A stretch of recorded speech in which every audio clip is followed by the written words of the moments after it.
Okay, guys, looks like we are live, right? Let's do Well, this. a lot of people have been asking me that, and many people said you shouldn't do them, but you see the polls have come out, and I'm leading by 50 and 60 points. And, some of them are at 1 and 0 and 2. And I'm saying, do I sit there for an hour or 2 hours, whatever it's going to be, and get harassed by people that shouldn't even be running for president? Should I be doing that? And a network that isn't particularly friendly to me, frankly. They were backing Ron DeSanctimonious like crazy, and now they've given up on him. I mean, it's a lost cause. It reminded me very much of 2016. In 2016, I went through the same stuff and had to fight them all the way, and then they became very friendly after I won, or just about when I was winning. But I just felt it would be more appropriate not to do the debate. I don't think it's right to do it. If you're leading by 50, 60, I have one problem leading by 70 points, and I'm saying, why am I doing it? And I'm going to have 8 people, 10 people, whoever made the debate, I don't know how many it is, but I'm going to have all these people screaming at me, shouting questions at me, all of which I love answering, I love doing, but it doesn't make sense to do them. So I've taken a pass, as you probably noticed. I did. I'm grateful that you did. It's interesting, though, because you spent a lot of your career in television. Yeah. You had a top show in television on NBC. But you don't feel the need now running for president to do television, obviously. Do you think television is declining? Well, according to a poll that I guess we just saw, it just came out where it's down like 30, 35%, but I think they were referring to cable. I think cable's down because it's lost credibility. MSNBC, or as they say, MSDNC, is so bad. It's so wrong what they write and what they do and what they say. It's fake news, as I said. I think I came up with that term. I hope I did, because it's a good one. It's not tough enough anymore. It's corrupt news. Really what you do is call it corrupt news, but somehow that doesn't play as nicely. But it is corrupt news. So you have MSNBC and you have CNN, who's absolutely doing no ratings at all. I mean, they're dead. But they're doing none because they don't have credibility. They really don't have credibility. Fox is way down, as you know. And the good old days are long ago. I will say this, it could come back, but they just don't have a lot of credibility, Tucker. You know that.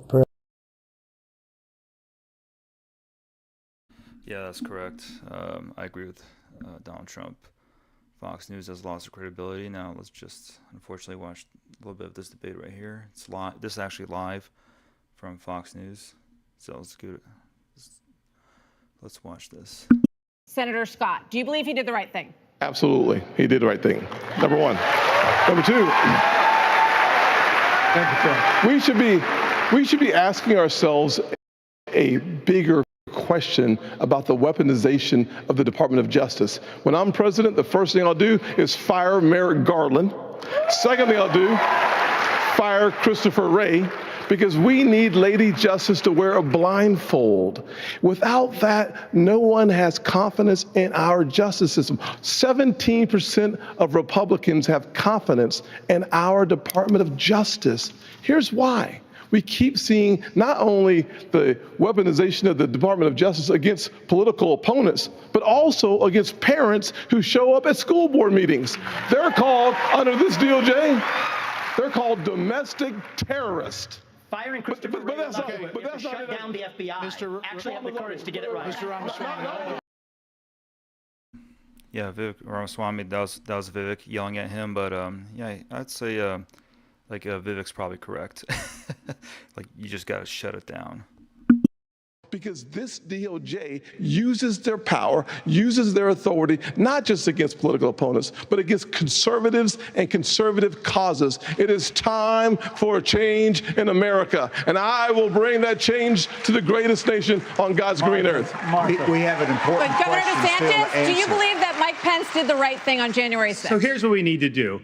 We need to end the weaponization of these federal agents. But that's not I the will do question. that. That's not the question. I know, but here's the thing. gonna answer the This question? election is not about January 6th of 2021. It's about January 20th of 2025, when the next president is going to take office. I know what the Democrats would like to do. They want to talk about all these other issues, but we've got to focus on your Yeah, DeSantis is such a bland, boring conservative. Oh yeah, Yeah, he was cool in Florida as a governor, maybe, but that's just, I don't know, just because that was more like a PR stunt. His entire governorship in Florida during the whole COVID situation was just a PR stunt.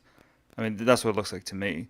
And then like when he's on the presidential debates right now, he just looks like, I don't know, just your typical cookie cutter, conservative, boring, bland, pandering to the crowd. Oh yeah, we must stop the weaponization of all these institutions.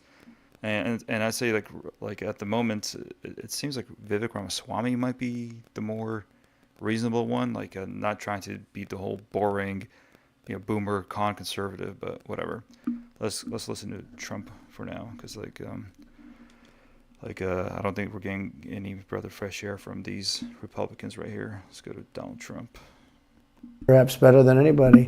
I think it was a terrible move getting rid of you. You were number one on television, and all of a sudden we're doing this interview, but we'll get bigger ratings using this crazy forum that you're using than probably the debate or competition. When you say there are people on stage who shouldn't be running for president, who do you mean? Well, I don't want to really use names, but it wouldn't matter too much. A guy like Ron DeSantis. I call him Ada Hutchinson. It's Asa, but I call him Ada. Why do you call him Ada? I could tell you, but I don't want to get myself in a little trouble. Isn't Ada Hutchinson But like he's a weak and hardcore, pathetic, like, and neocon? he was. I never understood the guy. Never knew him. He was the governor of Arkansas. Not a very popular guy. I don't know how he. But that state is such a great state. The people are so incredible in that state, and they love me, and I love them. How does this guy get elected governor of Arkansas? But he's nasty always, and has been. A guy like Chris Christie, the guy left with a 8%, think of it, 8% approval rating in New Jersey. Now he's running for president. And he runs solely on the basis, let's get Trump. He's like a savage maniac. He's like Chris Christie is just really fat, like literally. Like whenever I see like politicians like be so fat, like Chris Christie, for some reason, like a lot of them are either just hardcore neocons, or they're just like basically your typical shit libs. Like literally, it's one of those two. And like what is like I don't know what it is about politicians and being just extremely fat and super like super status quo. Like seriously, like they just become super fat and they just become big bootlickers for the system. But yeah, like and yes, I am making fun of Chris Christie because of his weight, because there is no way that a guy like him with so much power could not just do some surgery just to take care of his own body. Dude, seriously. No, like seriously.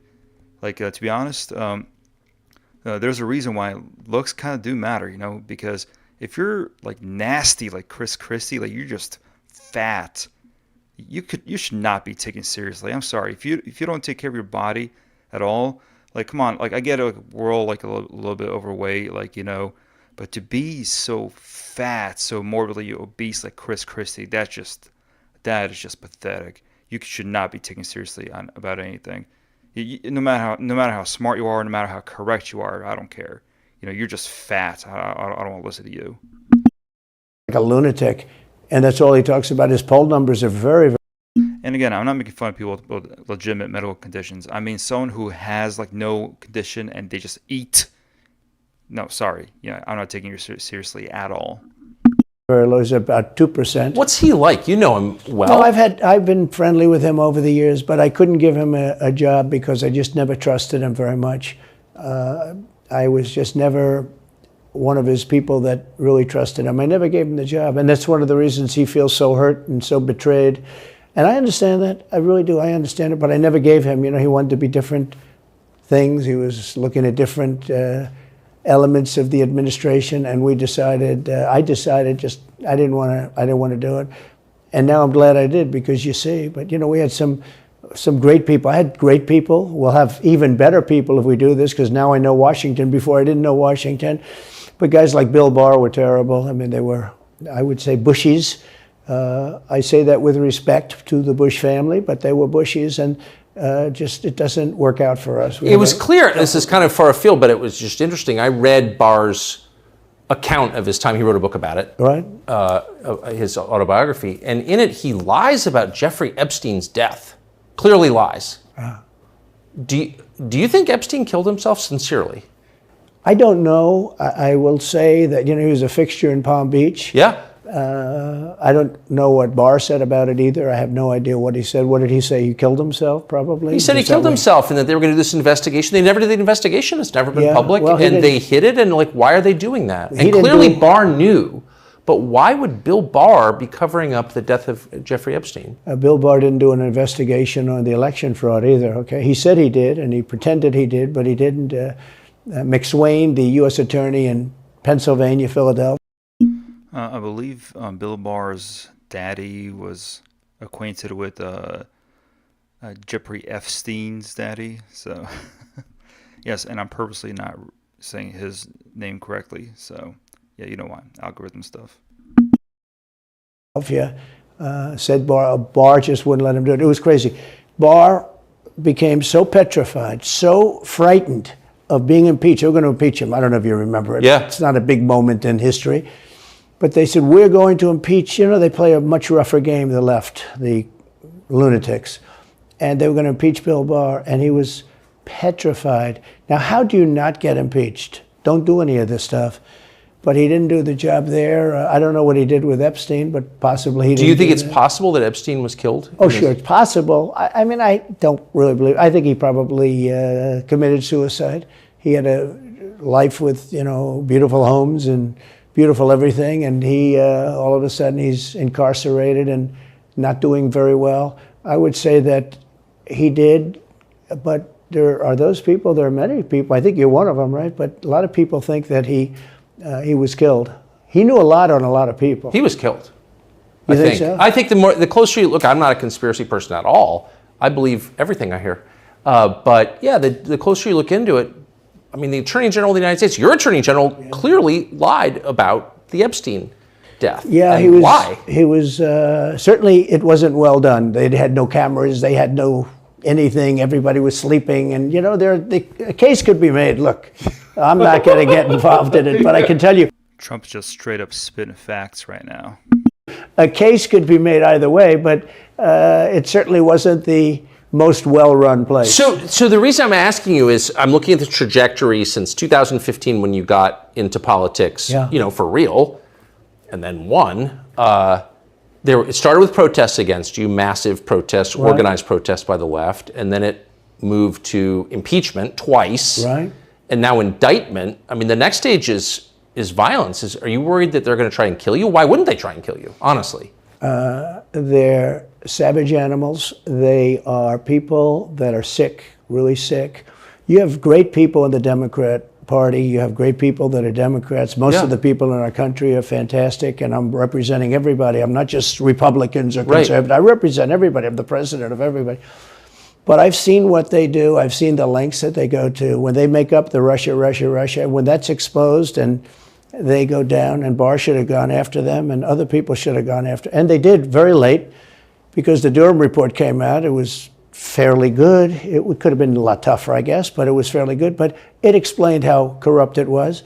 I'll tell you who did a great job was the Inspector General Horowitz. He did a phenomenal report. You didn't have to go to Durham. He did it on Comey and on, I guess, McCabe and some others, and it was a vicious, it was basically a true report, how bad they are. But these people are sick people. These are people that I think they hate our country. You want to know the truth. When you see open borders, when you see these policies that they have, and so many other things, it's so sad to see. We have a country that's very fragile right now. I've never seen, I will say, look, I ran in 16, which was 15, but I ran in 16, election in 16, and there was tremendous spirit. In 20, there was even more spirit. We got millions and millions more votes. It wasn't even a contest. People said, well, what'd you think of 20? I said, we did much better. We did.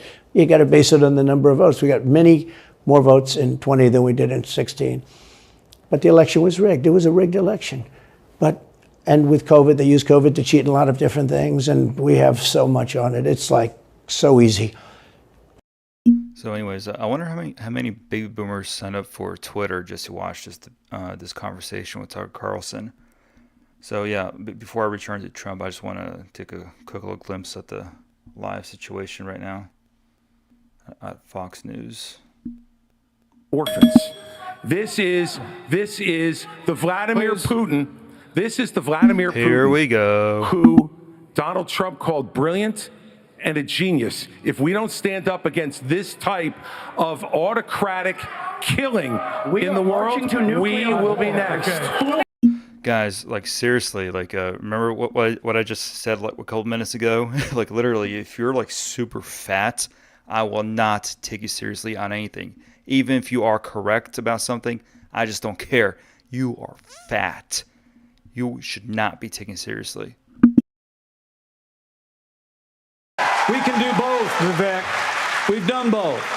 We've been the leader of the free world and the arsenal of democracy for years. The Reagan doctrine years ago made it clear. We said, if you're willing to fight the communists on your soil, we'll give you the means to fight them there so our troops don't have to fight them. Vivek, if we do the giveaway that you want to give to Putin to give him his land, it's not going to be too long before he rolls across a NATO border. And frankly, our men and women of our armed forces are going to have to go and fight him. I want to let the Ukrainians fight and drive Putin and the Russians back out.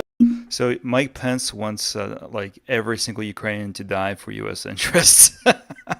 Like basically, yeah, like let's preserve our boys so the Ukrainian boys may die. Yes, that's totally a viable solution. Oh yeah, like yes, I'm pretty sure the Ukrainians would be happy to hear these words from you, Mr. Pence. You know, like basically, Russian media has always been criticizing, you know, all these words from, you know, American leaders saying, oh yeah, we'll fight to the last Ukrainian, but not to the last American, right? And so like Ukrainians kind of like they're kind of silenced on the whole issue. But here you go, a live presidential debate, and Mike Pence is saying, yeah, we'll fight to the last Ukrainian. Wow. Greatest threat we face. Nobody in either political party is talking about it. And I am the only non-neocon on this stage who will keep us out of war. Mr. Vice President, we can't hear. Mr. Vice President. Is to give Russia everything they've got. Mr. Vice President. Give them a promise that Ukraine will never be in NATO. And then somehow China will not think about taking Taiwan. We achieve peace through strength. Mr. Vice and America needs to stand for freedom. Okay. Well, like basically, you don't think Taiwan and Russia don't understand diplomacy? Yeah, you could like literally still have peace through strength through diplomacy. You know, you could just say, fine, like we won't do this, you won't do that, right? If you do attack Taiwan physically, then we'll retaliate, right? That's peace through strength. You know, but you do it diplomatically. You don't just say, oh yeah, well, let's just set up a military base right next to your border and then you say this is peace through strength. No, this is just peace. This is just like it's not even peace, you know. like that's not peace. You're straight going to war. You know, if you want true peace through strength, you have diplomacy, right? And then during diplomacy, you basically figure it out, and you can still make threats during diplomacy, but you could at least say, hey, this is how things are, okay? Like we'll remove our bases, but you know, just promise to leave Taiwan alone. Although in reality, a huge portion of the Taiwanese people have no problem reunifying with China. Yeah, and no, guys, I'm not trying to do the Donald Trump China impression. I can't do it. Like I just can't. China. But seriously, like China literally just does not want to go to war over Taiwan. But at the same time, you know, China views that as their land, you know, and there's a huge, you know, pro-Chinese party in Taiwan. What about those people? Do they not have a voice? You know, you want to talk about democracy and freedom. How about you let the actual people of Taiwan make that decision too? GDP, 11 of the European countries have given more than the U.S. But what's really important is go back to when China and Russia held hands, shook hands before the Olympics, and named themselves unlimited partners. A win for Russia is a win for China. We have to know that. Ukraine is the first line of defense for us. And the problem that Ukraine is the first line of defense for us. Again, remember, guys, you know, we'll fight Russia to the last Ukrainian. Israel. You don't do that to friends. What you do instead is you have the backs of your friends. Ukraine is the front line of defense. Putin has said once Russia takes Ukraine, Poland and the Baltics are next. Putin never said that. she just pulled that out of her butt.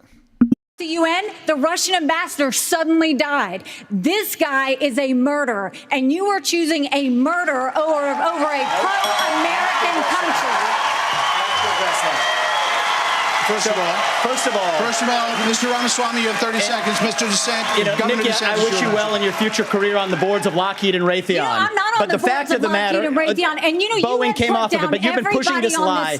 You've been pushing this lie all week, Nikki. You want to go and defund Israel? You want to okay, get let me address. Good. Like if that's Vivek's plan, I totally support Vivek on that.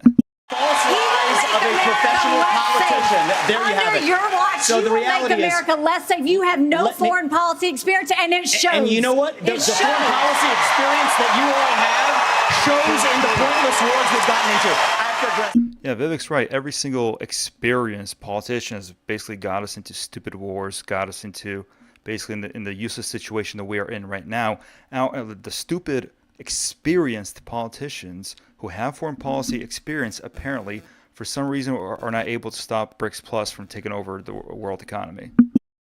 Nuclear armed. But you know what I love about Israel? And I've been there probably in the last 10 years more than most people on this stage. You know what I love about them?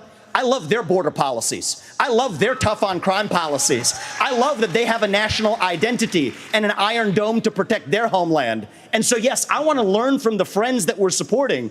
And what puzzles me is, I want to learn from those and apply those to protect our homeland, Nikki. Israel that is the needs answer. America. America needs Israel. Okay, Governor DeSantis, you were mentioned in the territorial dispute. Not only... No, America does not need Israel. I don't know where she pulled that. She should pull that out of her butt again. Like, seriously, I don't know who's paying her to say these words. You're sending all this money, but you're not doing what we need to do to secure our own border. We have tens of thousands of people who are being killed because we're not handling both. And so I am going to declare it a national emergency. I'm not going to send troops to Ukraine, but I am going to send them to our southern border. When these drug pushers are... Okay, that's pretty base from DeSantis. That's going to be the last thing they do. We're going to use force, and we're going to leave them stone cold dead. We're actually going to move on to China. We're going to talk about China. Yeah, basically, Vivek said, yeah, like Israel's border policies, like we should implement the same border policies on our southern border. Like, Iran's not a threat to us, Like, the reason why Iran does what it does is because they know what we did to them.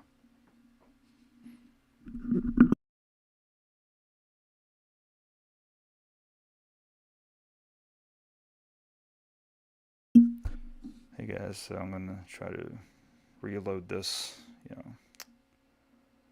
It's kind of weird. It makes my mouse disappear on the screen, and I can't control anything. Totally weird. There it is. There's the volume on there. The fact that he green-lighted Putin moving into Ukraine, and then now they see weakness, and when they see weakness, they make a move. And we have to be strong, and we have to be strong both in Ukraine, and we can solve the southern border. Absolutely, we can do that, because guess what? There's only 19,855 authorized people for the Border Patrol, but they're not all staff because the Biden administration doesn't enforce law enforcement. But Biden administration wanted to put 87,000 people in the IRS as opposed to giving the money and the support we need to our own Border Patrol. Okay. Senator Scott, on China, that same question. Can I speak about China? Let's fire the 87,000 IRS agents and hire or double the number of Border Patrol agents. I just left Yuma, Arizona about 2 weeks ago. The most pressing need of the American people from a national security standpoint is our southern border. It has led to the death of 70,000 Americans because of fentanyl. Plus 6 million illegal crossings since President Biden has taken office, and 200 people on our national security watch list have been caught at our border. How many have not been caught at our southern border? If we just spend $10 billion, we could finish the wall. For $5 billion more. Okay, I thought they were going to talk about China, but yeah, let's just kind of go back to Donald Trump right here. But we had judges that didn't want to look. We had people didn't want to get involved. They called you, he's a conspiracy theorist if you say anything about the election. But I have never